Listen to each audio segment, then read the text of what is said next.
नमस्कार। चलिए आज एक ऐसी डॉक्यूमेंट्री की कहानी में उतरते हैं जो ईरान के इतिहास, उसके लचीलेपन और उसकी कभी न टूटने वाली हिम्मत को दिखाती है।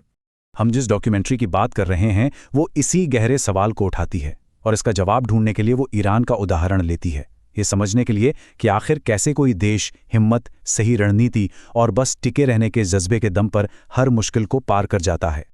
तो चलिए इस कहानी की शुरुआत करते हैं ईरान की गहरी ऐतिहासिक जड़ों से, ठीक वैसे ही जैसे इस डॉक्यूमेंट्री में दिखाया गया है। ये डॉक्यूमेंट्री हमें सीधे इतिहास के पन्नों में ले जाती है, उस जमाने में जब फारसी साम्राज्य दुनिया की सबसे बड़ी ताकतों में से एक था, और ये दिखाती है कि कैसे उसकी शान और शासन करने की कला ने दुनिया पर एक गहरी छाप छोड़ी। और कमाल की बात यह है कि डॉक्यूमेंट्री इन पुराने साम्राज्यों और आज के ईरान को सीधे सीधे जोड़ती है। वो बताती है कि ये सिर्फ बीता हुआ कल नहीं है, ये वो विरासत है जो आज भी वहाँ की सोच, रणनीति और राष्ट्रीय गौरव में जिंदा है। अब कहानी में एक बड़ा मोड़ आता है। हम पहुंचते हैं 20वीं सदी में, एक ऐसे साल पर जिसने ईरान की तकदीर को हमेशा के लिए बदल कर रख दिया, 1979 की क्रांति। डॉक्यूमेंट्री के मुताबिक 1979 सिर्फ एक तारीख नहीं थी, ये तो एक भूचाल था जिसकी गूंज सिर्फ ईरान में ही नहीं बल्कि पूरे मिडिल ईस्ट में सुनाई दी। यहाँ सबसे जरूरी बात पता है क्या है? लोगों की अपनी ताकत। स्क्रिप्ट इस बात पे जोर देती है कि ये बदलाव किसी के थोपने से नहीं आया, बल्कि ये तो लोगों के दिलों से निकली एक आवाज थी, आज़ादी और आत्मसम्मान के लिए। और ये स्लाइड उस बहुत बड़े राजनीतिक बदलाव को बिल्कुल साफ साफ दिखाती है। एक तरफ राजशाही और दूसरी तरफ एक इस्लामी गणराज्य। ये वो सफर है जिसे डॉक्यूमेंट्री आज के ईरान की पहचान का सबसे बड़ा हिस्सा मानती है। तो सवाल ये है कि आज की तारीख में ईरान दुनिया के लिए इतना जरूरी क्यों है? अच्छा, इस डॉक्यूमेंट्री के मुताबिक इसकी दो बड़ी वजह हैं, दो पिलर्स कह सकते हैं। एक है इसकी रणनीतिक ताकत और दूसरी है इसकी सांस्कृतिक धड़कन।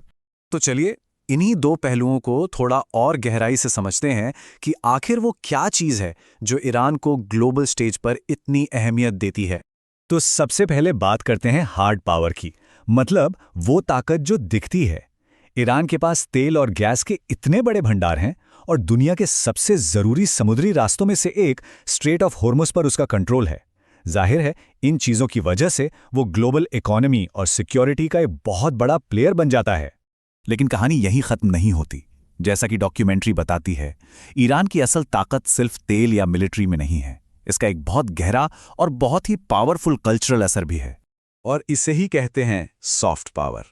रूमी और हाफिज की वो शायरी जो सदियों से दिलों को छू रही है, वो कमाल की आर्किटेक्चर, वो संगीत, वो त्योहार, ये वो चीजें हैं जो सरहदों के पार जाकर लोगों पर अपना असर छोड़ती हैं।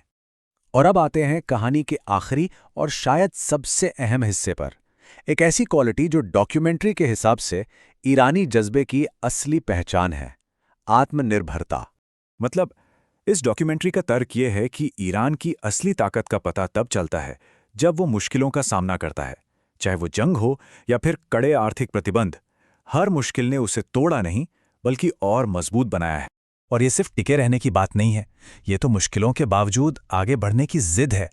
डॉक्यूमेंट्री दिखाती है कि कैसे प्रतिबंधों के बीच ईरान ने अपने दम पर इंडस्ट्रीज खड़ी की, स्पेस प्रोग्राम और न्यूक्लियर एनर्जी में तरक्की की, और यहाँ तक कि अपना एक घरेलू टेक स्टार्टअप इकोसिस्टम भी बनाया। तो आखिर में ये कहानी हमें एक बहुत पावरफुल मैसेज देती है कि जब इरादे मजबूत हों तो कोई भी ताकत आपको झुका नहीं सकती। और ईरान ने सदियों से बार बार यही साबित किया है, यही उनके नेशनल कैरेक्टर का कोर है। तो ईरान की ये कहानी हमें क्या सिखाती है? ये हमें सोचने पर मजबूर करती है कि आखिर वो क्या है, कैसे इतिहास, संस्कृति और लगातार आने वाली चुनौतियां मिलकर किसी भी देश के लोगों में वो अटूट जज्बा पैदा कर देती हैं जो कभी हार नहीं मानता।